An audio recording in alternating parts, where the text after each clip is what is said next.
where I used to go and make calls. So you need to find coins, go there, slide them in, then call your parent. You have to go and queue when there's a long queue. Yeah. So I was like, this is very inefficient. So like if there's an area that allows us to improve this, then if it's telecom, then that was like now the area I wanted to focus on, and it was closely related to electrical engineering. So electrical engineering was like what we were aiming for. Yeah. But when we didn't get that, now I decided to do telecom. Yeah. So eventually you did your form 3, form 4. Yeah. And performed really well. Yeah. You can try and guess what did I get. If I started with for 10, yeah. And then the natural selection. Yeah. What do you think I got? Man, since you're here, why should I guess? You should tell us. Okay, I got an A minus. A minus, which is pretty good. I got an A minus of 79 points. So it means like 1 point something. 2 points. 2 points. I felt bad, man. Yeah. I was like, it was just 2 points, and then I get a clean A. And then I get, that time my first selection course was electrical engineering, UON. And then I think my second or third selection was telecommunications engineering at Multimedia. Yeah. So I missed, because I got the A minor, I missed out the cutoff points. For UON. For UON. Yeah. So when there were that period of selecting the course, if you want to change, I changed very quickly. To? I put telecom as the first choice. I didn't want to, I was hearing these stories of guys you get thrown into a course you didn't select. Yeah. Then you are taken to education, something. I didn't want that. So I wanted a sure bet. If I take this course, it's the one I wanted. Yeah. So luckily I got it. Which university?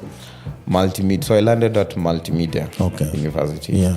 That time it was constituent of JQuat. Yeah. It had not yet gotten the charter. So we were the last group that our syllabus was the JQuat syllabus. So if you are graduating, I get a JQuat cert. But the coursework, you're doing it in multimedia. So you are the last group. So the groups that came after us, the certificate they get, they were Multimedia University. Yeah. Interesting. So how is that experience in multimedia? Multimedia is on your way to Rongai, right? Yes, on your way to Rongai, just before you get to Rongai. Yeah, multimedia was very... The first person actually I've ever had. Yeah. The second selection was multimedia. My second selection was because of the course. Why didn't you choose JQuat or DQuat or... The cutoff, I think it was the cutoff points. Yeah, so they had slightly lower cutoff points than JQuat. So that's why I chose them. Do they show it on the selection? Because last time I did my selection, I didn't see that. I was like, when that is and whatnot. Our time they were showing. So you think there were about 4 subjects you select, say the physics, biology, you use them you calculate and then you get a total. So that total is what forms of it lets you know whether you'll qualify to if you have a chance to join the university you want. Yeah. So that time, I think multimedia had a slightly lower cutoff point than JQuat. So that's why I chose it. Yeah. I didn't want to give it a very wide bet and then get thrown in one. I just wanted to be very sure. Yeah. And you're doing food science. I do want to do food science or sports or education or I didn't want that. Yeah, it's quite frustrating. Actually, it's a very big problem because imagine you're doing something you never even imagined to do. Yeah. Well, you'll do if you don't have any other option, but it's not the best way to look at it. Yeah. So you go to multimedia. By then they used to have hostels and all that. Yeah, it's surprisingly it had some of the best hostels because I think I went to JQuat. I think I went to KU. I have friends in KU, friends in JQuat. So from what you could see, our hostels were really actually very good. Very good, huh? Yeah, the facilities are very good. There's this news feature I saw where it was on NTV. Okay. So they were highlighting how multimedia, they had tele-learning, where you're in your room, the lecturer is somewhere else in class. and it's like a Zoom class, sort of, and you're able to learn. Yeah. So that really spiked my interest. I was like, what? This is the school I selected. I'm headed in the right direction. Yeah. Yeah. And then it was even before COVID and all that. Yeah, that was before COVID. Yeah. But I never experienced that when I was there at that time. Okay. I think maybe they were implementing it maybe for some other classes. Okay. But now in engineering classes, you had to go to class. Yeah. Okay. So you report to Multimedia. Yes. And you're doing telecommunications. Was it 5 years, 4 years? 5 years. 5 years. Yeah. How was that experience arriving in Multimedia? It was interesting. First time in Nairobi. So I always joke it's the rural-urban migration you're learning about in GHC. I don't know if you must have done GHC. Social studies class. I think that some people here did social studies. But anyway. Yeah. So rural-urban migration. First time in Nairobi. So it was an eye-opening experience. Being there, interacting with people from different areas, cultures, and all that diversity. It was really interesting. Yeah. And in this case, you meet new people from all over the country. Yeah. And some of them are more maybe smarter. Yes. Hey. You thought natural selection version 3. Yeah, so you meet people who are very sharp. Yeah. People who are very focused. Yeah. People who are really geeked out. Then you realize, hey, me, I'm not geeked out. Me, I'm just, I'm aspiring. Yeah, so it's, again, you just settle in your bracket of, you do what you can. Where curiosity takes you out of class, you explore that. Yeah, and then you just continue with life. Yeah, but I was not one of those geeks in class. Yeah, I was more of trying to explore outside the class. So like looking at what you're learning in class, like if it's material science, statistics, all those things, like how they're being applied out in the real world. Yeah. So you are more of a community guy from university. Yes. So how I can answer that? I had some curiosity around website web development. There was a computer club in the university, and they were teaching basic HTML. So I decided to go and check that out. That spiked my interest in computer science, and then came across some opportunities, some volunteer opportunities to teach kids how to code. Yeah, that program is called Kids Comp Camp. Yeah, but that time it's still being run by a guy called Caleb Ndaka. There's a very interesting story where I'll mention Caleb later on. Yes. Yeah, so Kids Comp Camp it was sort of my first experience dipping into community work. Yeah. So we were going to Kibera to volunteer with our laptops. So we carried our laptops. Yeah. Went to teach kids in Kibera how to use computers. And we were focusing on a gaming language. I don't know if it was called Kodu or something. I've forgotten the name. But we were basically teaching them how to program using gaming. Okay. Yeah. So that was my first engagement with the community. Yes. And this is in your second year or first year or third year? This was in my, I think, third year. Third year.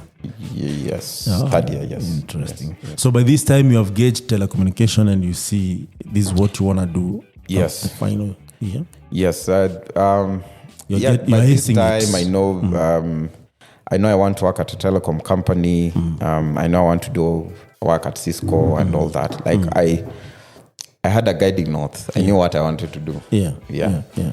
So even by that time in second year, my first internship, I got an internship at Telecom, Telecom Kenya. That time it was called Orange. And it was a very eye-opening experience. So the things I'd learned in class for 2 years, they'd already gotten me job ready. Okay. Such that I even got an offer to continue with the job. Okay. And I got an internship extension of 1 month. And then I was given an option. Do you want to continue or do you want to go back to school? So I was like, if what I've learned in 2 years can get me to be a telecom engineer, then I want to do the whole bit and see what I'll get at the end. So I decided to go back and continue with it. Yeah. And what would you attribute to that course that really it's that good by second year, third year you are ready for the market? I think it's a mix. I can't remember all of them. Don't know, digital electronics, analog electronics.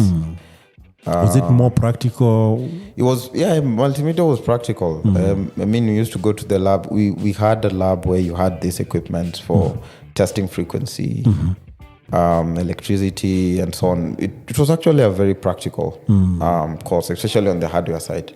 Because multimedia, it used to be one of the training centers for Telecom, Orange. They had a training college for telecommunications.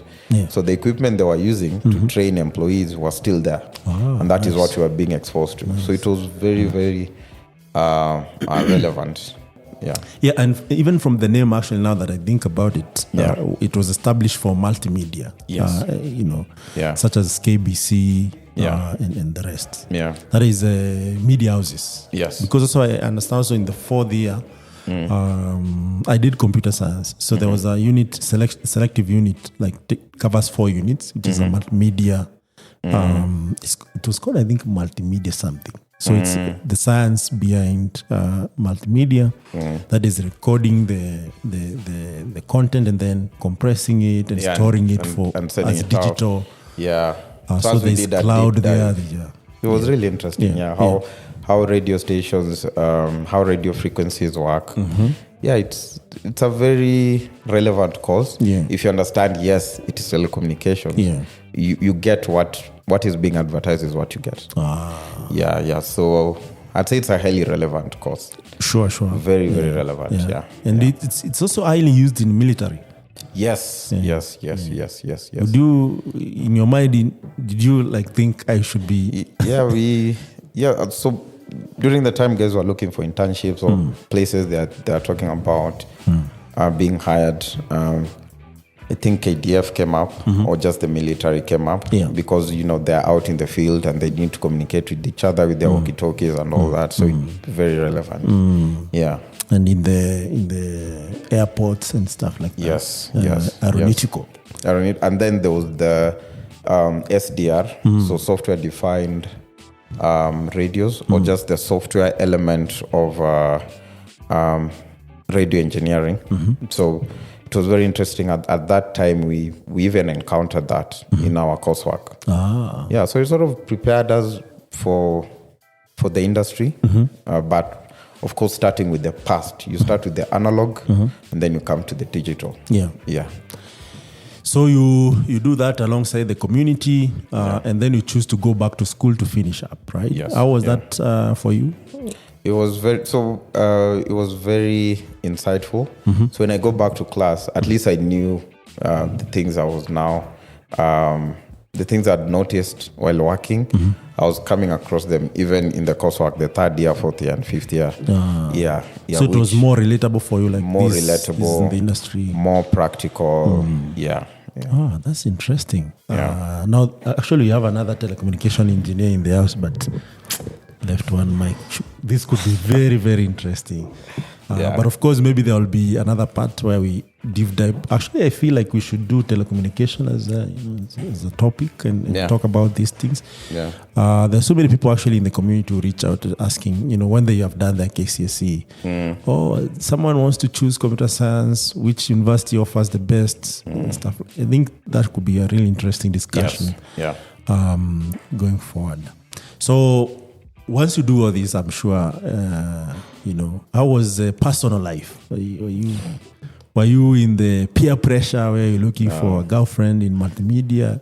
No, or natural focus. Natural selection. Things just happened if they are supposed to happen. But they didn't happen for you? Yes, we were first year, second year, we were a group of friends. And maybe one of my friends who were with him in high school. At that time, he was the only one among us who had a laptop. So every time we were done with the class, we used to go to his room, play NFS. We finished all the levels of NFS. Need for Speed. What? Need for Speed. Yeah. That is where the car is. Yeah, happens. The car is racing. Yeah. It was. It was a really there was no time for fun time. We were that group of guys who I don't want to say we were not chasing girls at that time, first year, second year. We were just, you just hang out as guys. You meet up, you go to eat. Yeah, if you meet up with other people, you just chat. Like, it was just natural. Okay. Yeah. Okay. High school, nothing, No, high school. No. Now that you're a guy who was doing extracurricular, I'm assuming some of those things were funkies and whatnot. I was playing, interesting enough, I was playing a sport called badminton. Yes, I know badminton, yeah. So I was the team captain for 2 years. Yeah, and I think we go to provincials. Okay. Yeah, we were almost getting to nationals. But that guy on the other side was tough. Yeah. So we missed out on that. Yeah. So, interesting. So even in uni, I was still playing badminton. Yeah, guys, if you're listening to this and you're in university, high school, if you find someone you like, just have a healthy relationship. It will teach you a lot of things. Rather than coming out here and getting character development. It's part of the process. You have to get it. The earlier you get it, the better. Exactly. And the experience is very, very important. I'm the guy who is telling people the truth, because I've realized parents are not really doing that job. They tell you, no, focus with school first. Once you finish, you can explore these other things. Well, I'm saying explore them in a healthy manner, which means no one gets, someone might get hurt, but no one actually does the reversible. At the end of the day, I think things just happen. As much as you are given advice and everything, at the end of the day, you just find yourself in certain situations. So the world just teaches you. So you can't run away from that. So yourself, did you find yourself in such a situation? Of character development? Not really. It has never happened so far. Of course it has happened. Okay, we'll get there then. When it happens, please tell us and how it happens so that someone can learn from it. Okay. So you finished your bachelor's, right? Yeah. You got good grades again. I think I got second upper. You just still really good. Yeah. I tried. No, you did not try. You made it.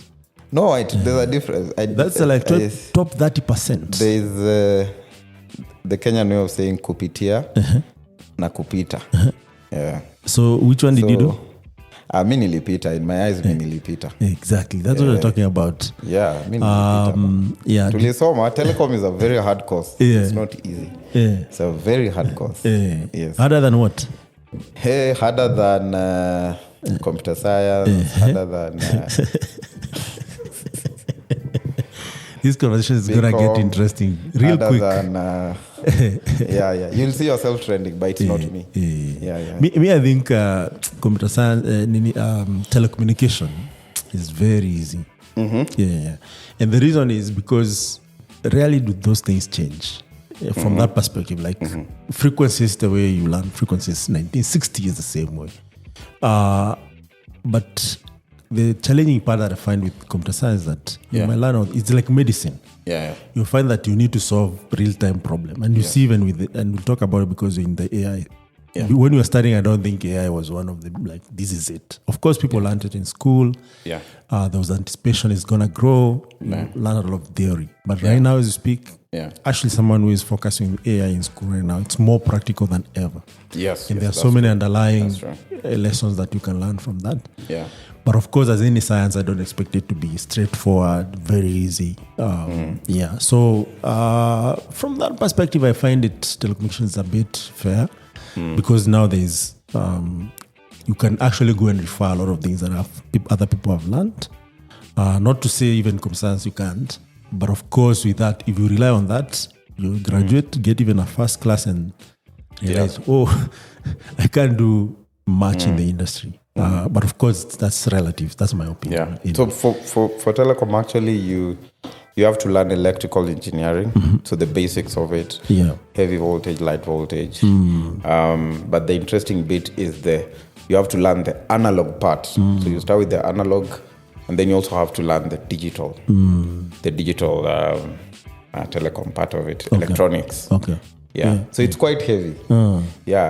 It's quite heavy. The calculus, the statistics, the material science. Yeah, it's crazy, man. It's heavy. Yeah. Heavy. Computer scientists in the house, please comment down below. Because we do all that, plus now the application. It's just that I should have looked at that course outline. I think I would have the hardest courses for you. It's just that I did know. I did know that. We have one fresh from the kitchen. I don't know if you should actually comment, but but anyway, regardless of how hard any course is, I normally say the interesting part is if you yourself feel like this is what I want to do, it becomes much easier. There's no science that is really crazy hard. I know to some extent there are those, like rocket science is the most referenced hardest course. But if you really want to do rocket science, you can do it. Yeah. So the notion of something is hard, of course something might be harder than the other, but doesn't mean it can't be done. You just need to dedicate more time. Other people have passed through it and passed, so why can't you also pass? Like, it's possible. Absolutely. Yeah. So you do this, you get your second hopper, and you come to the industry. By this time, were you doing the AI? Yeah, we've actually skipped some parts. So while in uni in 2016, after doing the Kids Comp Camp volunteering, an opportunity comes up from Intel. The Intel Student Partner Program, where they are... Yeah, I remember. I think that's where we met also. If I'm not wrong. I think that's where we first met. In 2016, they were starting with Internet of Things.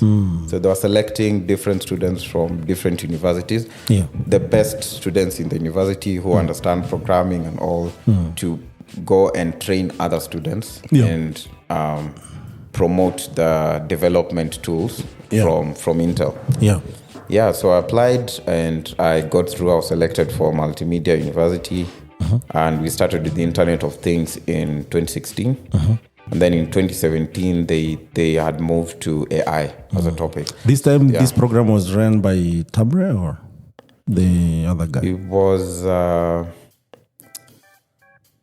time it was run by Roy. The Intel Student Partner Program specifically. Roy, the one who is now in Dublin, Germany. Yes. He's Roy doing robotics. I think you should look for that. He's doing... The last time I checked, he's still working in Intel AI.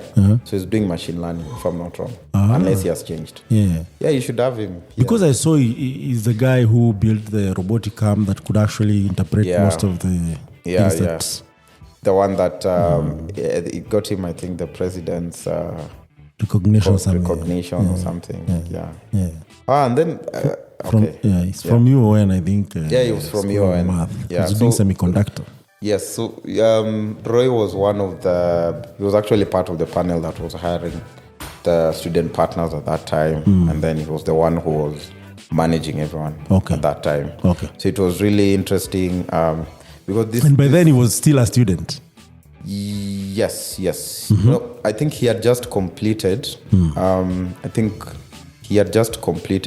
then he was made the head to run Intel. Yeah, but he also started as a student partner. And then he eventually became the one running the program. He got promoted. So what was this student partner program? It was basically Intel. They have a suite of development tools. That time, the Arduino boards. They had their own version of the Arduino boards, Intel Galileo and so on. So they wanted people to develop on top of them. So they had to get people who could train other people on how to use them. So that's why they developed the student partner program. So they give you a bunch of boards, 10 or 20, and you teach people how to program on them. And the goal is, by people developing prototypes on these Intel boards, when they get to a production level, they'll still come back to Intel for the chips and everything. Very nice. So what did you learn from this? Personally, it taught me, I think, most of my management and event management skills, and just how to be a leader, how to be a trainer, and it also showed me how much people appreciate technology and how much people appreciate learning new things outside the classroom. Because these were things they were not interacting with in the classroom, but we were giving them a platform where they could apply most of the things they were learning in school to this particular development boards. But this actually, Alfred, begs me to ask you, at what point did you realize you are a leader? I think, to what point? High school? No.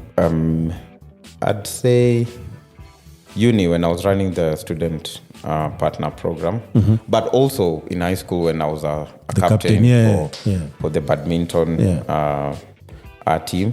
I think that's where it started. Started harnessing that leadership. And even in primary, I think I was a CU leader in primary. Okay. So I think it started in you primary. in CU. Yeah, in CU. I was preaching, man.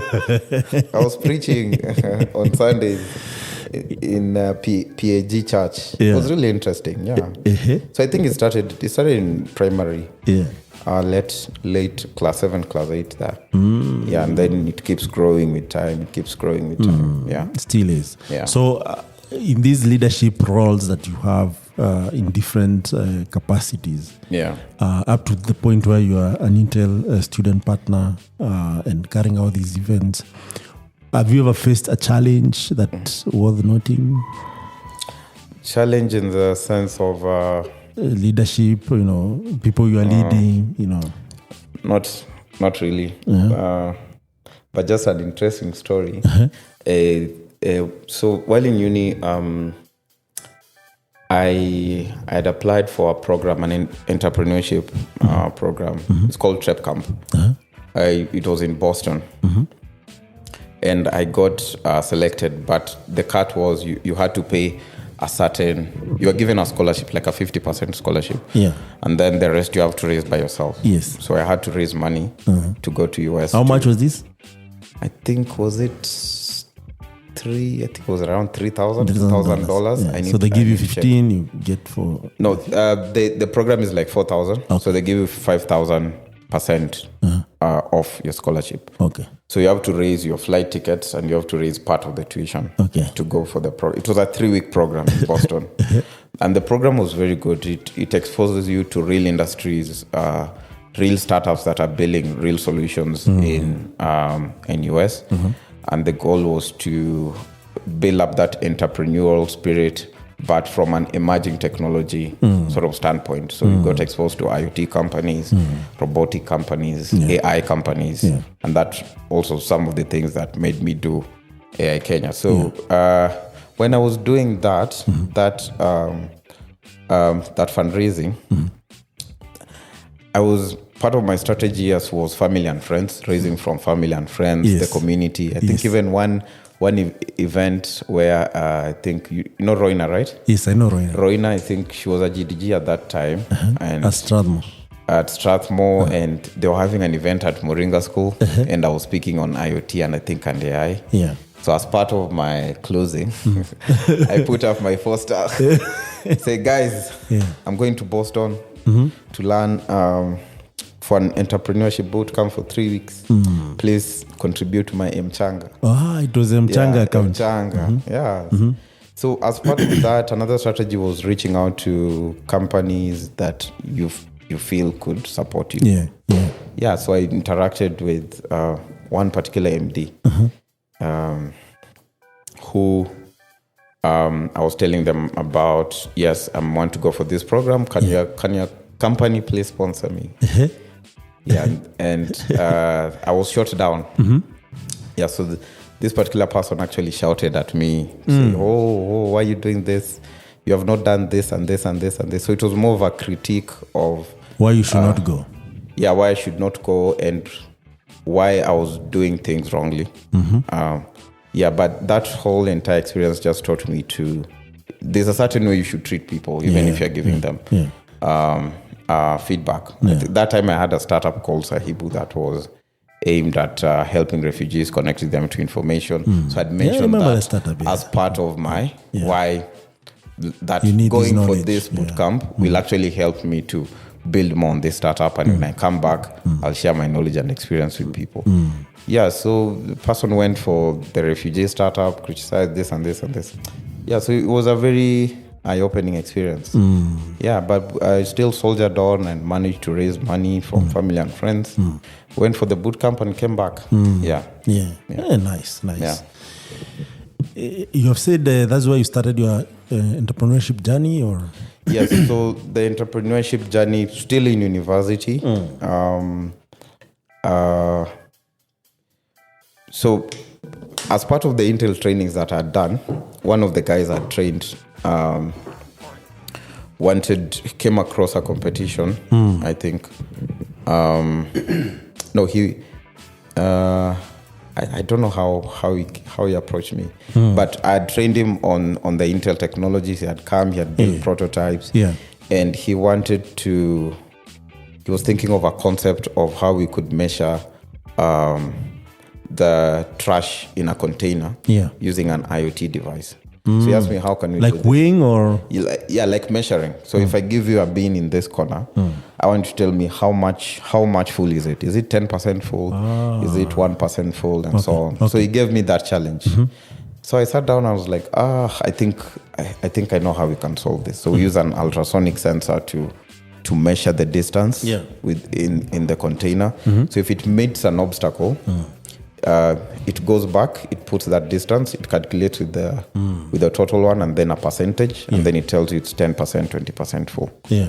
Yeah, so at that time there was a competition called the HALT Prize, where the challenge was how you can help refugees live better lives.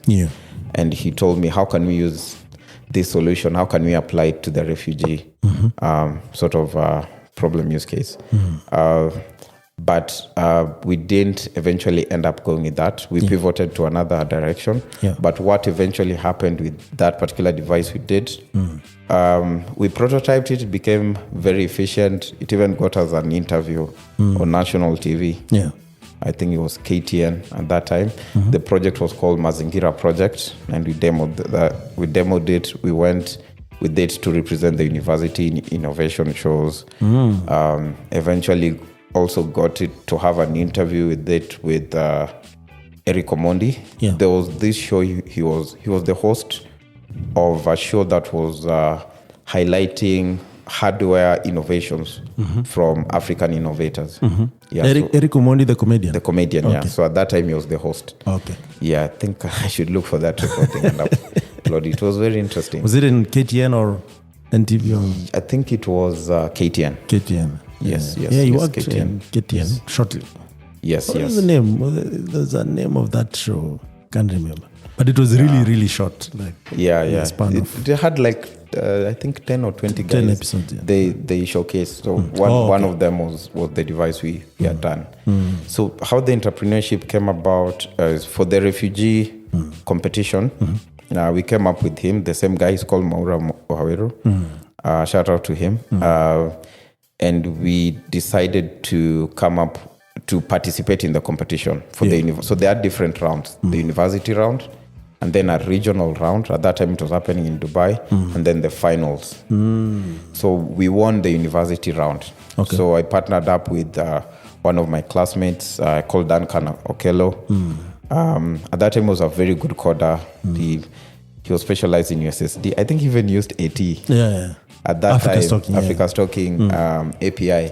So during our research for looking at how can we tackle the refugee problem differently, everyone was doing the thing of clothes, food, mental health and all that. But as we were doing the research, we came across a report that highlighted how important information was.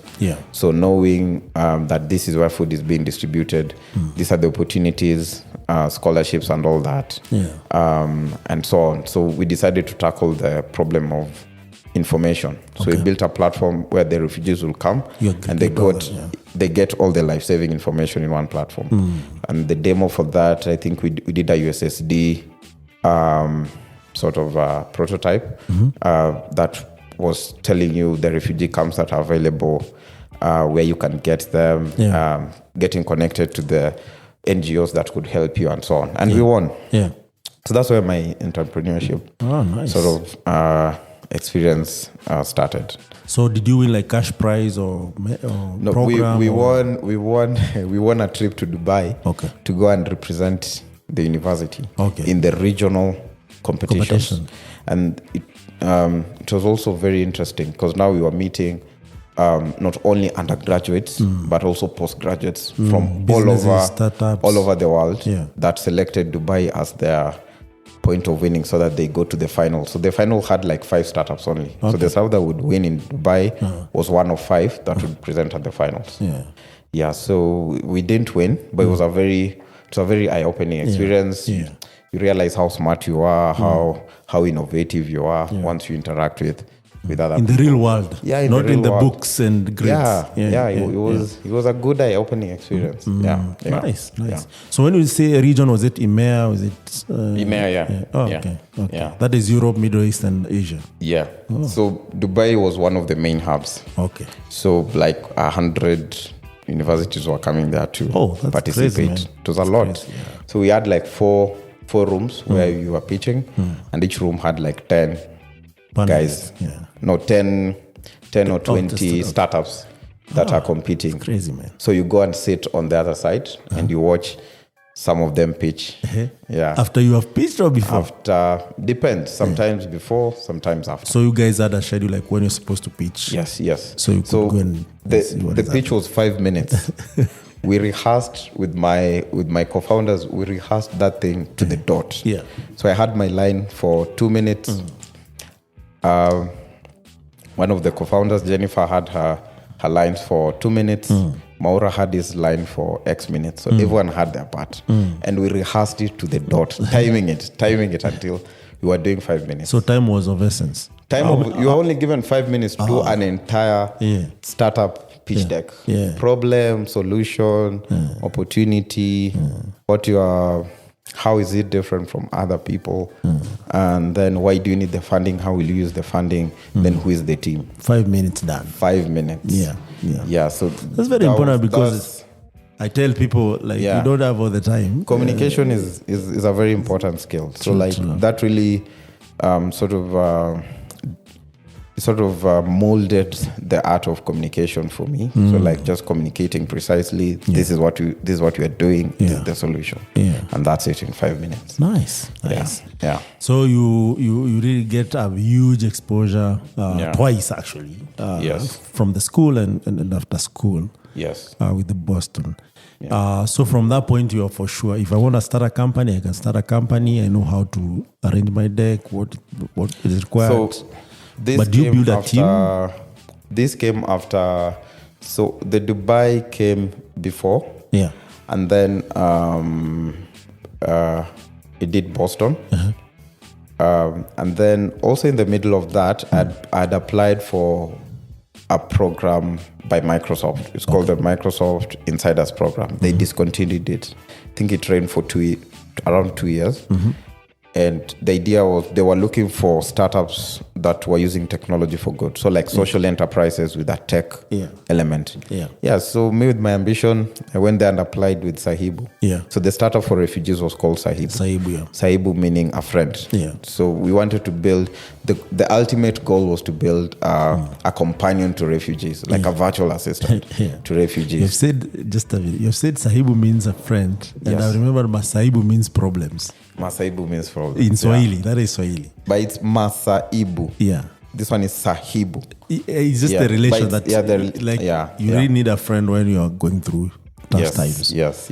Good selections. Yes. So we applied to the Microsoft Insiders for Good program. I also got selected. So in the middle of me just finishing the university, we got a chance to now engage in the boot camp, now from Microsoft again. Acceleration program. I think it was running for about 9 or 8 months. So that also sort of showed me what it takes to build a business, a social enterprise team, costs, running costs and all that. It really exposed me. Oh, nice.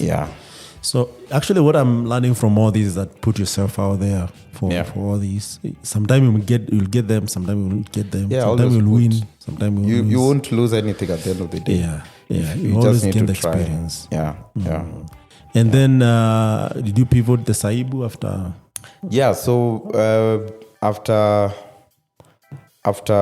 finishing uni, I got the Boston Telecom entrepreneurship program. Yeah. So I attended it, but the catch was you couldn't use the same startup you had to pitch to investors. Okay. So at the end of the program, you had to come up with another startup, a new startup. Were you supposed to take the ones that got you there? No, you are here. So as part of testing whether you really understood the entire, or just to see how the whole experience for you was, you form teams among us yourself, and you come up with startups and then you pitch in front of real investors, like American VCs and all. Yeah, so I think at that time we came up with I can't remember the name of the startup, but one of my team members he was a guy from Philippines, and he had this story about how his grandmother died because she couldn't get the right medicine, and yet there was this medicine called Ayurveda. It is sort of a natural organic medicine that's very popular in India and Asia regions. So we wanted to look at how can we use technology to connect more people to Ayurveda medicine. So that's the solution we created. We pitched, it didn't go through. Yeah, but also learned a few things from there. What did you learn? So your team members are very important. The team members you have are very, very important. And also the amount of work you put in. If you're the one with the idea, you need to put in the most effort. You cannot depend on the guys who don't have the idea. It's like you and me. We come up. Let's say I'm from an area that doesn't have roads, and from an area that has roads, and then I want to work on a solution to address areas that don't have road problem. So the person who has the problem, you have to make sure you put in as much effort to make sure everyone in the team sort of understands, but also the solutions you pitch for. Some solutions, they are more of good and they take time before you actually get some traction in terms of revenue. So the kind of investors you're speaking to are also very important. An investor who is looking for a subscription business where you start touching money on day one is very different from an investor who realizes you have to work on this thing for 5 years before you start seeing revenue. So also the kind of investors you interact with are very important. And so even in this case, it's more even looking outside the power wheel of the idea to the even investors and even users. The environment that solution is gonna work. Yes, and then also how seriously you decide you want to take an idea. You have to sacrifice. So if you don't have the luxury of coming from a rich family or having people who can support you, it's sort of very hard to balance. How will you work on this idea? How will you sustain it? It's a tech idea. So you have running cost of servers, running cost of even team members, if you're having any, or just admin cost of moving around as you're tackling your problem. So the reality sort of kicks in, whether do you really want to do this or not? Or do you want to pause this, work on it on the side and see what will come out of it? Okay. But you ended up pivoting the solution. So we left, I think I left that solution with the team member, that it was up to him whether he wanted to. Were you two of you or three? We were around, I think, 4 of us. In that team? Yes. So everyone said so the guy, the guy who brought the problem statement, he was from Philippines. We really crafted a very nice idea and packaging. And now I was even asking him after the program, can we take this to the next level? But he didn't really pick it. For him it was like, by the way. Because the solution we had built, it was very relevant to the Asian market. Because of Ayurveda. True. That organic medicine and all that. So there was no way I could take that and bring it come come with it here. So he decided to leave it out.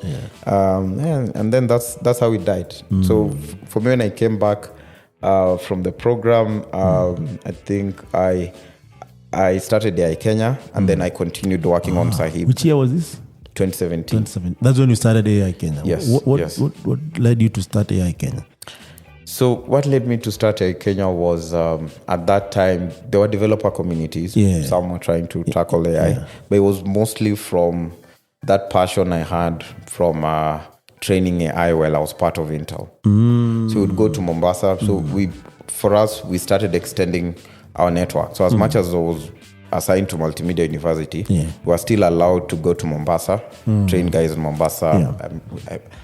I remember we went to Mombasa, we went to Eldoret, different parts of the country. And whenever we were done with the training, you would see how much appreciative guys were. They were like, yo, that was really eye-opening. Like I really learned something interesting, and I'm looking forward to learning more from you guys. So the learning from that is there was still a huge gap in terms of knowledge for AI at that point. So that's what led me to start AI Kenya, to continue the work that I'd started, but I also had a vision of taking it to the next level, having a company, a research arm, which you do startups, which and you do all now. that. We'll get there, Chief. So the Intel student program lasted for 1 year, or? So the Intel student program lasted for 1 year for IoT. Okay. And then in 2017, they rebranded it to Intel AI Software Ambassador. So Intel's AI Software Ambassador lasted for 1 year. Okay. In 2017. Okay. That was it. Yes. Never happened again. Yeah, it ended from there. So yeah. I can only guess why that happened. Yeah. So you start AI just to address this, and why community? Why not just open a school and teach people? It was going with the flow and going with the energy that was there at that time. So while I was in Boston, there was a meetup I attended. I think it was a company called Kayak. So Kayak deals in connecting flights. Travel. It's a big company in US right now. Yes. Yeah. So that time they were talking about, it was more of an AI meetup, tech AI meetup. That time they were looking at how can they power travel booking experiences where you use your voice. Where you're using Amazon Alexa or you're using Google Google Home Speaker, and you just say, hey, I want to go to Lagos. And it books. It asks you a few questions using the voice, and then you're able to book your flight. You've connected your credit card. So those are some of the problems they were tackling. I was like, yo, this is very interesting. And that is in 2016? 2017. 17, yeah. I was like, yo, this is so interesting. Like, guys have come together after an afternoon, and this is what they're talking about. So I was like, yo, I want to bring this back home. Yeah, so that was one of the things that actually motivated me to start AI Kenya, because I wanted to bring the same quality of experience I saw there back home, and then see where does it go from there. Because I knew there were a few people who were trying to get into that field, and also because of the feedback I was getting from people that they still want to keep going and keep learning and get connected to opportunities. So that's where it started. Yeah. So I'll ask the question that I get asked the most. Actually, I think even you asked me at some point. I'm not sure. I might be wrong. Yeah. So when you want to start a community, where do you start? Why are you doing it? You start with the why. Yeah. What's guiding you? Why does it matter? Why is it important to you do what you're doing? Especially to you, or just generally? Yes, to you, and also to the people you're doing it for. So as they say, yes, will I be able to make money in the community? If it depends, because these days there are people who will start it because they want to make money, and then there are people who will start it because they've genuinely seen a need, or they want to expand that network of smart people. Most of the time, community is about like-minded smart people. So you are smarter than me, let's say in Python, and me, I've just started Python, but I really want to learn Python. So how do we get together? How do we get other guys together so that we grow as a group. Yeah. I think for me, that's where it always starts. And also at the back, you have a goal, right? You want to elevate from level 1 to level 5. So you need other people to do that. So in this case, how do I form partnerships to make sure that happens? The partnerships, most of the time, it depends on what you're doing.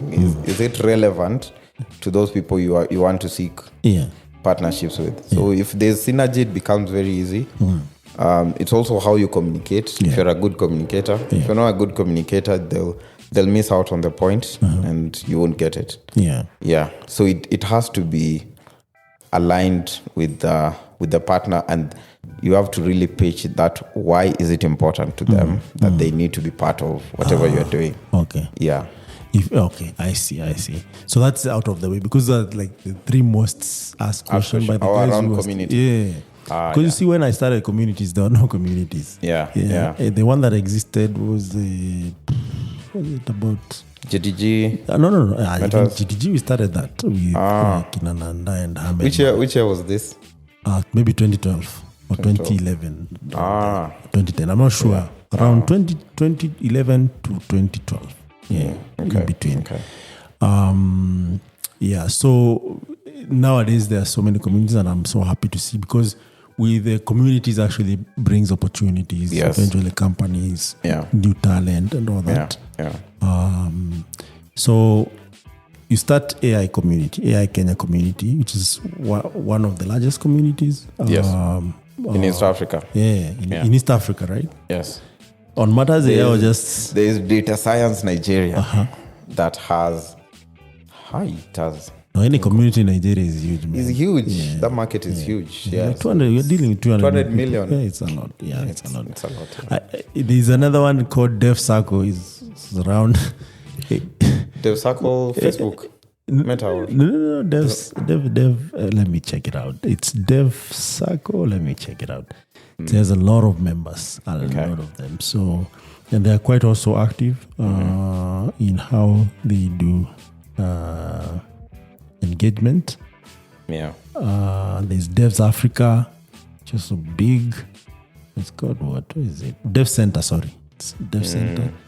There's like 22,000 members. Hey, that's a lot. when you call those people together one day, you don't know where you can host them. But in Nigeria is where you can host a meetup and 1,000 people shows up. So it's crazy, man. Like the energy there is.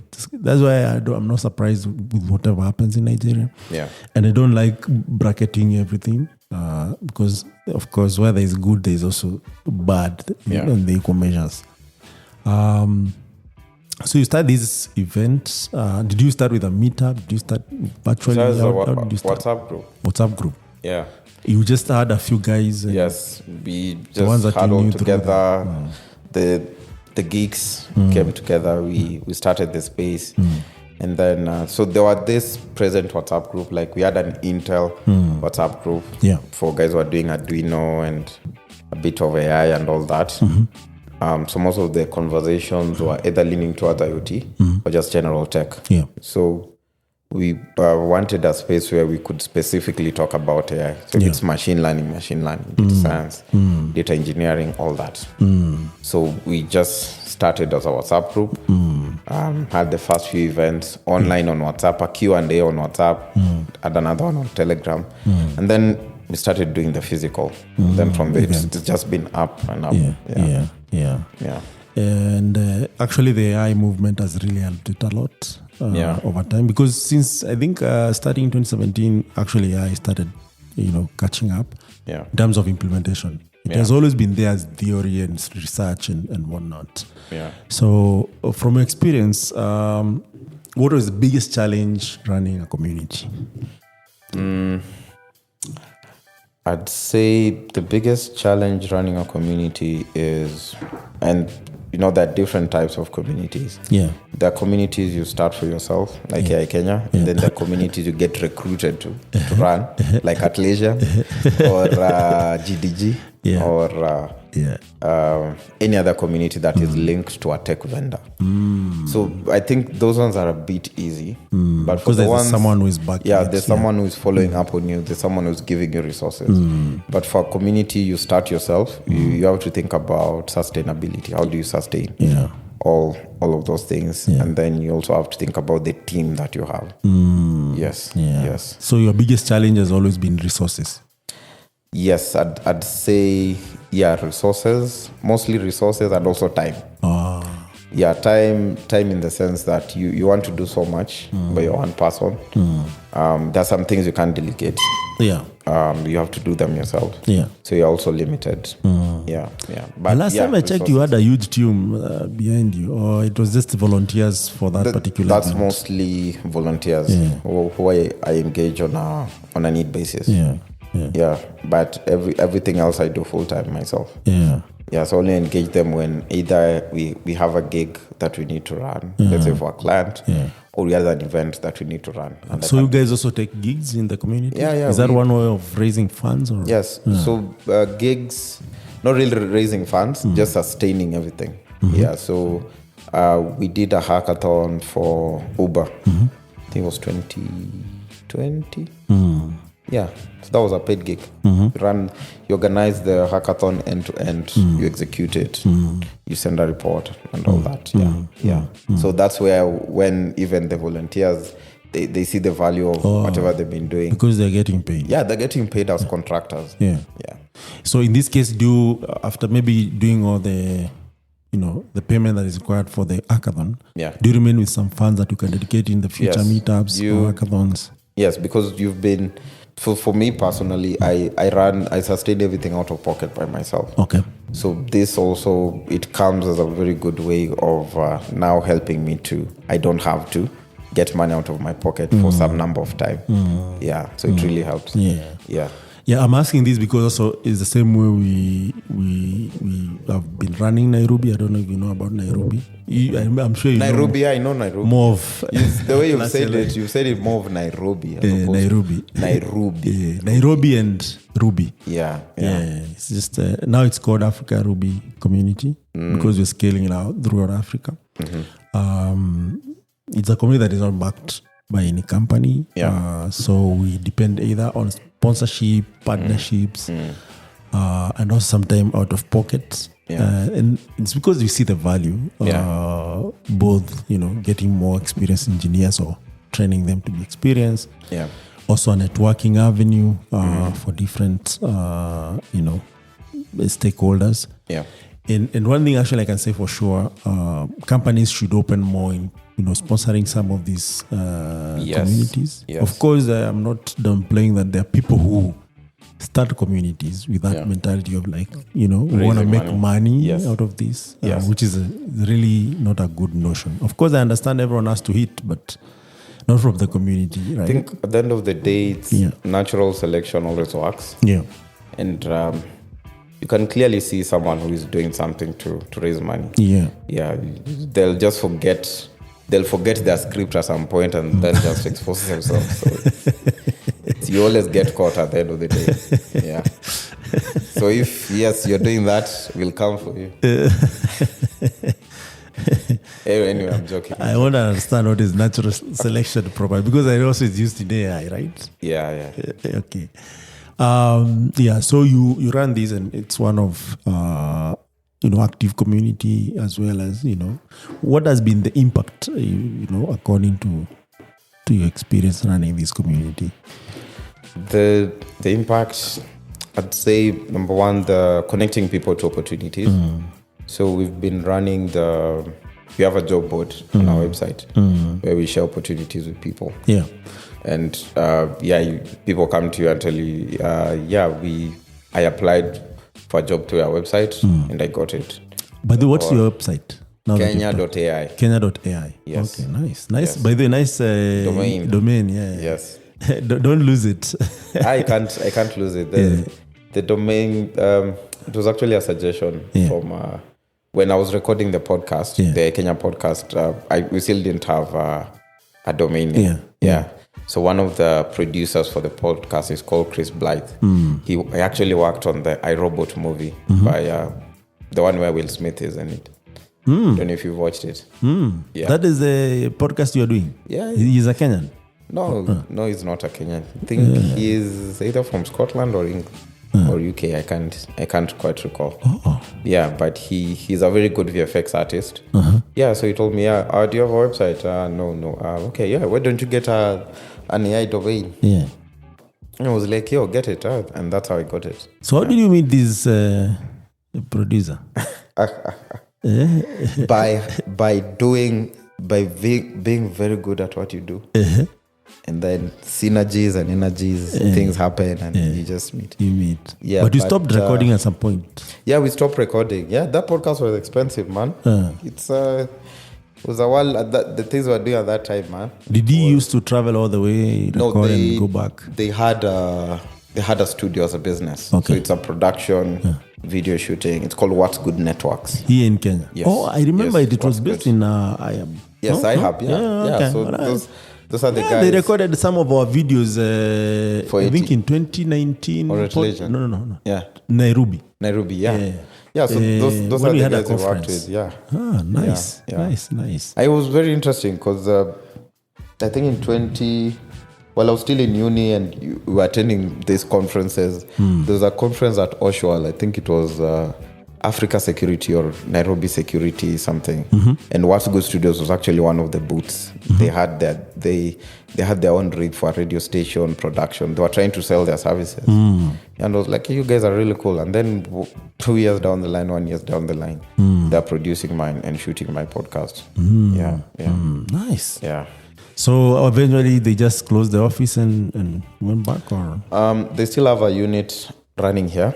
I think they relocated to I think is it US or UK? I can't remember. Okay. But the studio still runs. Yeah, because even then I remember, actually it's just perseverance, because I remember then podcast was not a big deal. It was. The first time I saw podcast, I think, was with Kairi, who right now works for Microsoft. I think even I was shouting him out on Twitter saying, what he started back in the day, I'm exploring it now. And I think he was so visionary. He used to have this gadget that he could put at the center of the table, and you guys could chap a story and record. Then I was like, what is this? Is it a radio? What is this? So I could not really... I had an idea of what podcast is, but I think after COVID is when everyone was doing podcasts. Yes. And then now, given the mainstream media's limitations on how much they can hire for everyone, so it's a good way even to showcase people like Alfred doing an amazing stuff that is scaling and stuff. Yeah. So in this case, I remember you throwing a party. In 2019, yes. Yeah. And coincidentally, it happened that we had a Atlassian party on one room and, Kenya AI in another room. Yeah. I think before this podcast, we were talking about it, but I would like people to hear about it. Yeah. And actually, this is about team and collaboration instance. When we talk about the community. And you had this super DJ. And you came to where I was setting up some gadgets. MK, also you're a member of Atlassian community. Yeah, I used to come for your meetups. Still a member. Yeah. It's just that you don't come nowadays. Yeah, I'll come. Yeah. MK, where's your main act? Man, I don't have a budget. I remember then I used to have the small machine. It's called Numac. Yeah. Small. It's called what? Bootlegged. With the decks. The briefcase. There's still a briefcase. No, that one was later. Then I used to have a small Numac. Yeah. So it's like trying to have a good time, because I realized that for software engineers and developers, they don't really go to the mainstream parties like in clubs and all that. Yeah. But when they get a place where they can have some similar conversations, it's really interesting. That's how actually those parties started. Yeah. That's me who is the main actor. I was like, Chief, I don't have the budget. I will be the everything. I'll be the MC, the presenter, the DJ, everything. And you're like, man. But when you told me your main actor is Kamula, you call him DJ? It's called Teo Tripper. Yeah, Teo Tripper. He was part of Camp Mula. Yeah. I was so impressed. I actually came and checked out. The guy had some gear, man, like cool controller, cool gear, some nice. You'll actually put the pictures. I'll send you the pictures. Yeah, please. You insert. Yes, please. Editor, you'll insert the pictures. It was really nice. Yeah. And so how I met Teo. So What's Good Studios. Teo was one of the. He also had a podcast that he was shooting at What's Good Studios. Yeah, so that's how we met each other. Yeah, hi, you have a podcast, I have a podcast. And then I think he also did the sound production for my podcast. Oh, nice. Yeah. Nice. Yeah. Chief, you had a whole team behind you, man. Yeah. So I was like, okay, if things don't go well here, because, this dude made me doubt myself for a minute. Yeah. I'll come on the other room and please don't chase us away. But that never happened. Actually, the opposite happened. Yeah. We joined the forces. Yeah, I remember that experience clearly, because when I saw a lot of people, and I was like, okay, what's happening here? And I realized, the guys have moved from the other side and came. Yeah. And one of the things that touched me, the reason why I'm sharing this, because we were thinking in 2021, 2022, having a community day in some of the conferences that happen in town. Yeah. Just to share the experience as devs and even where we can have a chat. Maybe even we should have a side podcast recording that we can share in different platforms. Just telling our own story. Yeah. So I thought that's quite something memorable. It was really for me. nice. So when we closed our party, I think we also crossed over. Yeah. Came to your actually, they crossed over before you closed, because I actually took a break. I left some nice music playing. Yeah. I went and checked, have you closed? But I found the guy still playing, but with less people. And I'm like, okay, that's nice. That's some affirmation. Yeah. So that's why now even, I think Tamra was also in the room. We started now discussing the community day where we can have parties. I think the following year, or maybe later in the year. Okay, the following year actually, I DJ'd for DreadCon. Then I had some nice gear. Just pro bono, upgraded gear. That affirmation actually transformed to deciding to get some proper gear for the record. Yeah. And that's something actually we should be doing in future together. Yeah. So let's talk a bit about AI, right? And based on your experience as an AI guru in the community, what trends do you foresee in AI and technology in the next few or coming months? Because now, ChatGPT is taking over. Yeah. But there is also research where doctors are using AI to help them diagnose and also carry out some of the most complex surgeries. So I hear. So there's some researchers and scholars who are sitting down and doing that properly, so that because with medicine you cannot afford all the mistakes. Yeah. What other trends do you foresee coming? So I see a lot of new businesses coming. I think we'll see a spike in more digital businesses because of AI. Yeah. So people who master the skill of using AI as your virtual assistant to help you in your day-to-day, doing your business plan, running your social media campaigns and also there'll be an improvement in GDP basically based on how people are adopting it. Okay. Healthcare will improve, agriculture will improve, education will have to evolve and adapt to how students are trying to use. Yeah, already that's a big discussion even in the Ivy League universities. Yeah, it's we at the end of the day we just have to evolve, and I think now it's a challenge to the teachers. You've been using a system that is, let's say, 20 years old to see how smart students are. Yeah. But now there's a new ingredient in the mix. Yeah. So you have to go back to the drawing board and look at how can I still test this person even as much as this ChatGPT is here. It's just like the calculator, right? As much as you are doing exams with your calculator, there is so much that you can do with a calculator in an exam. Yeah. So the same thing should happen for AI in education. Yeah. They should look at how they can test that people have understood whatever they've understood from a human side without using the GPTs and all. Yeah. But from what I hear from you, which is actually reassures those who are fear that AI is coming to take over, you're saying AI can be used as a complementary. Yeah, it's a very strong complementary. Again, on the other side, it highlights the need for high specialization. So you really need to be good at what you do. If you're a photographer, you really need to be a good photographer. If you're a model, you'll have to be a good model. If you're a DJ, you really need to be a good DJ. So Spotify, they're not playing around with that. Yeah, for sure. Yeah. So it's that nudge for humanity to evolve in terms of how smart we are, how we approach things, how we build things. So it's again, natural selection comes back. So that at the end of the day, whoever knows how to use it very well will win with it. The people who sit back and say they're just comfortable, then of course you'll get pushed out.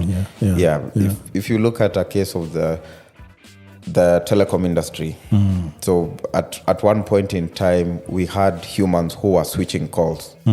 So in the 1900s, I'm calling, let's say I'm calling someone like Faith or Mike, right? There's someone sitting at the back who has to switch that call, pull a wire, and then put it and connect me like a actual hardware connection to the person I'm talking to.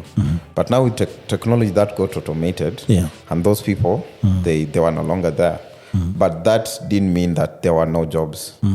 Because of the telecom company and the mobile phones, now you start looking at, you have customer care teams, you have product teams. So it actually created more jobs as opposed to that time where you are manually switching calls. So it's... you've taken us so far back. I can imagine if you switch it to the wrong person. So it's... And it used to happen a lot, actually. So the same thing, we'll experience the same thing with AI. So people will have to evolve their work and we'll create more opportunities out of the automation that's happening. That's how I see it. And do you see ethical problems with AI? Yeah, the ethical problems, but not only AI, just tech in general. Just basic technology, how your data is collected, how it is used. It is not really just an AI problem. It's a wide tech problem. And how do you think, now that it's apparent with AI that data can be misused, copyright infringed, patents exposed? How do you think we can manage that without hurting, the smart minds that really deserve recognition or even payment for what it's used for? By having more strict copyright sort of agreements and rules. So at some point in time, most websites, they allow, you can easily scrape their data. But some websites are smart enough, they put blockers to bots that automatically scrape data and things like that. So people have been very lenient and sitting back on copyright, and also people have been overlooking how they share ownership of the things that they're writing about, right? So at some point, let's say you're a blogger, you're a tech blogger, and you want to grow your audience and you want to show companies that you're really specialized in a certain area. So you have to write a blog post and expose it and make sure as many people get it as possible. So you might do it to Medium, you might do it to another website that has an RSS feed that is picking it and putting it on another website. So the more you do that, it will get to a source where someone can easily scrape it and then use it to train a system. But it's universal knowledge. The thing is, one person from their perspective, they're writing an article and they wanted it to reach this number of people. But now when you bring in the machine element, it automates everything within a minute or so. So it has so much that it picks, and that gets used to train a system. So at the end of the day, I always say, how did you protect your copyright, right? The companies that are training this AI, there are certain processes that they follow. They either go to another company and they buy a data set from them, or they scrape their own data set. So at the end of the day, there's a trail of how this machine learning models were trained. Yeah. So if anyone has an issue, they can always go to those companies and tell them, hey, I think you've used my work here and I was not properly paid for it. Then they'll go back to their trail. Oh, this is how we got this information. Oh, we got it illegally, or we mislooked something. Here's your end of the cut. Or we actually got this data from Mike, who is a data practitioner, and he collected it in a legal way. So I don't think we have a problem there. Whatever we used is legal. Yeah. So do you see a lot of litigations, and on that breadth, do we have really laws beside GDP and GDPR and EPA, all those kind? Yeah. Do we really have laws that support some of these litigations? We don't. Most of the laws they've been very slow to catching up to sort of what AI is doing specifically, but the basic laws that govern how you collect data still help at the end of the day. Okay. So I think moving forward, companies are more conscious of how they collect data. Okay. It's either you buy it from someone or you create it yourself. Yeah. And whichever human is interacting at any point, they have to know this how their data is going to be used. So I foresee less number of actually legit copyright infringements because most of the ones that some of them are just claims that hey, you used my work here, I need you to pay me for this and this, and then they go to court and they actually find out, okay, these guys actually bought this data set from these guys. Okay. So they are not liable. Okay. So they were just supposed to be more responsible in terms of how they sell their data and how you expose your work online. And even with copywriting standards, Creative Commons and all those, they clearly define what you can do commercially and what you can't do. Yeah. So I feel like in some sort of way, it's a self-checker for the industry. But moving forward, we will see very, very less of these cases and legit cases. Because there are so many people right now who are taking this opportunity to, you see one line or one sentence and then you claim it was yours. Now you want to sue the company. It's a very tough job really proving that this paragraph or this sentence is actually yours. Yeah. I hear someone is considering, copywriting Mkuru. Have you heard of Mkuru? Mkuru? From Mkurugenzi. Ama Wakurugenzi. Yeah, they... I mean, yes, you want to copyright it, but it's like saying I'll copyright habari. Yeah, which is language, right? But then that's another thing. We need to watch out on the things people are copywriting. Yeah, because people, they copyright very, very funny things that they don't even make sense. You even wonder, how will you enforce it? Yeah. Right? Yeah. So you can copyright something like habari yangu and say commercially or something. But how you actually track it, you are preventing other people from using it. Yeah. People might not use it. But in the first place, you didn't own it. You didn't own it. But we actually need to be checking. We should have a site that calls out these crazy trademarks that people are registering that actually don't make sense. Yeah. I think KIPI and any other copyright body that we have in Kenya should actually see. Copywriting is really important for original work. Yes. But anything else that you are creative about, it might trend and stuff, but copywriting it's not really that impactful. Yeah. And we have seen it actually even from what Atwoli was saying, that trended for several months. And then he ended up copywriting and then it died off. Yeah, it died. Yeah, that's what happens at the end of the day. Yeah.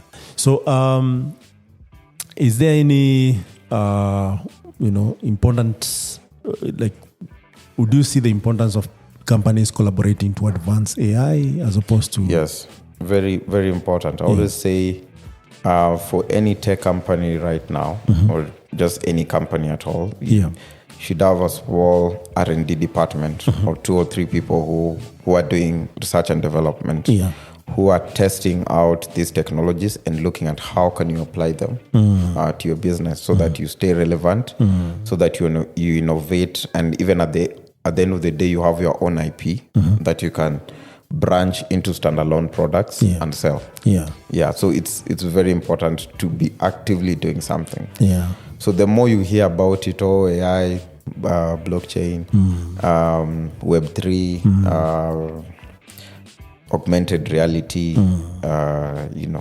virtual reality, graph databases.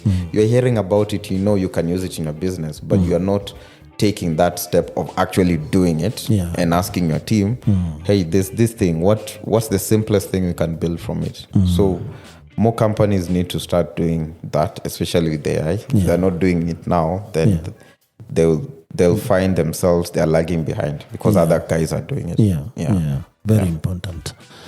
So so for you, I'm sure you have done so many partnership, both for community and with your company, and you build relationships. Any nuggets on how to maintain those partnership and relationship with different people who even get interested in your work as you move? Because I'm sure some of these guys, you met them in the line of duty. You ask yourself, what can we do together? Or how can I help? And then something culminated from that. Of course, some of those things didn't work. Some of them worked. How do you not end up burning the bridges? Or if you need to burn the bridges, what causes that? I'd say in community work, documenting your work is very important. From not only an event perspective, but just a general, blogging and all that. It's, to whoever you want to partner with, you need to package the narrative in a very good way so that they actually see it and experience it. And then also don't only sell short term, also sell long term. Okay. So you said companies need to be innovative with R&D. So in your own experience or your own opinion, how important is risk taking in driving innovation in AI? And here we're talking about now Africa as it is. Some parts we still have 2G, we still have 3G, or we have no technology at all. So in this case, we are leapfrog the plastic money, that is the card, to M-Pesa. With that in mind, how are we able to take that risk of saying, okay, we not have 2G, but how do we use AI? It's you have to take so much risks. It's a long bet. Especially for industries like AI, where for most of the time it starts around research. You research something, you develop it, you package it into a product, and then you sell it. If you're lucky, within 2 years or 1 year, it starts picking up, or it might take you 5 years before it really starts picking up and people actually see it. So the excuse of 2G, 3G, we should not have that excuse at all. I think we're in a global village. We should not only build solutions for ourselves, but also solutions for the global market. We need to bring in that revenue into the country and reinvest it back into the community and even start other corporations and organizations. So we need to widen our lens to go beyond just solving problems for ourselves, but also solving problems globally. Because you can't solve all the problems back home. So let's say you want to create a solution for your rural home that is deep where there's no 3G, there's only 2G, right? You can only do so much. You can't go and look for money and put a telecom tower there and now bring 4G and 5G and then say, now let's apply the application. You need to focus where the technology supports, but also get other partners who see the opportunity, partners who can now bring in that infrastructure that is required. Very nice. But I always say it's not an excuse for us. Not to develop. Not to develop because there's a lack of infrastructure.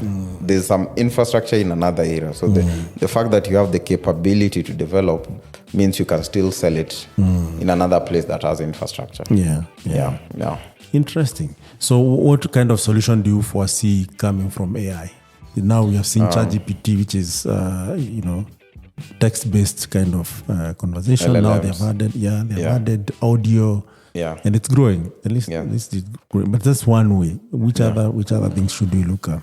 So the virtual assistant will be very, very big. And I think we really start feeling it when we extend it beyond the language, beyond English. We start doing Swahili virtual assistants, Kikuyu virtual assistants, Luya virtual assistants. I think it will be very powerful for me to take the solution to my grandma and they can actually talk to it and make up stories and all that. But in terms of also service delivery and customer care, automating most of the processes. I don't want to go to NTSA to queue for 2 hours, something that I could have just done just for an online. And it would be better if I just talk to a chatbot. You give it your plate number or whatever you want, your ID number, and then it simply solves your problem. You only go to the center when you're having a really big issue that needs to be addressed. So service delivery will really improve, both from government, citizen services, healthcare services will also really improve.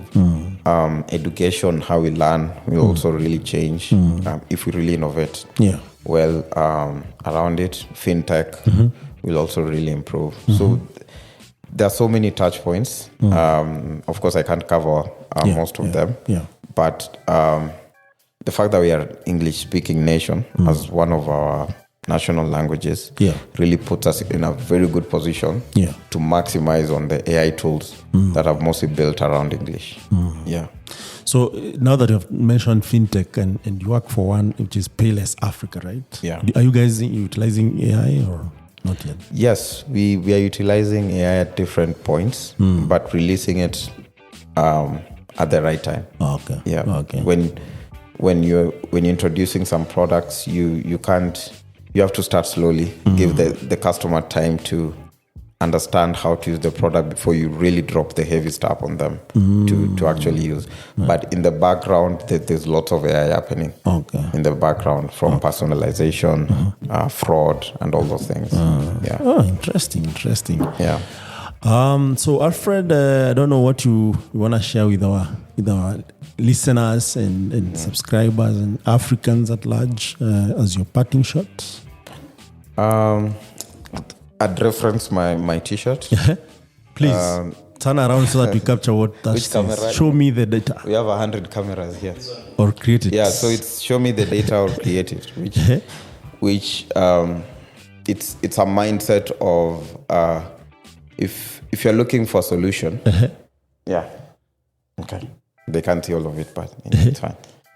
Show me the data or create it. If you're looking for a solution and you don't find it, you don't stop there. You build it if you really need the solution.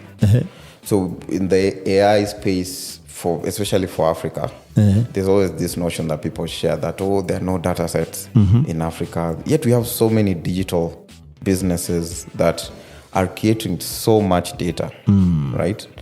So we don't have a data problem. We have a data set creation problem. The data is hanging around you. You're just lazy enough. You don't want to be the one that creates it and shares it with other people or sell it to other people. So it's just pushing people to have that mindset of, if you don't find something, create it. So that would be my parting shot. Very nice. Very nice. Now, for me, actually, the parting shot nowadays, I make it an African proverb. And today, we will take Akan language.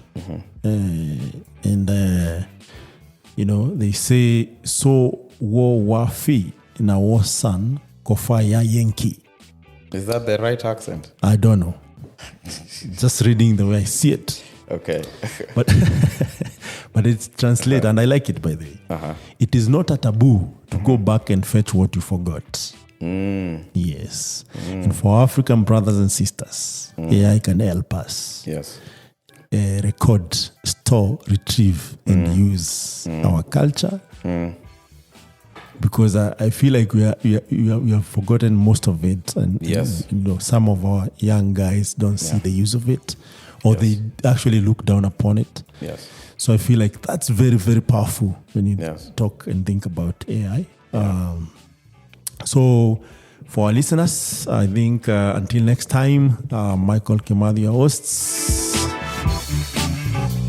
And this is Africa's Talking Podcasts in collaboration with Impact Masters Podcasts, brought to you live here in Nairobi. Our guest today was Alfred Ongere.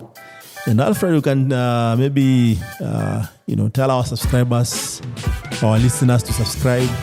I don't know how you used to do when you used to do podcasts, but that's a good thing. Let's see if you forgot. It's been a minute. Let's hear from Alfred, please. Go ahead. Yeah, thank you guys for watching. Thank you for listening. Subscribe and watch out for the next episode. Comments, like, follow, and send them pesa. Yeah, that will be so kind of them. Yeah. If you're listening, our podcast is available on all podcast channels, including iTunes Radio, iHeartRadio, Amazon Music, Google Podcasts, Apple Podcasts, Google Podcasts. I've said Spotify. Nice. Everywhere that you like listening to while you're driving, having a road trip nowadays. The trend, people having road trip. You can listen to nuggets of our geeky guys discussing different things. Until next time, thank you so much.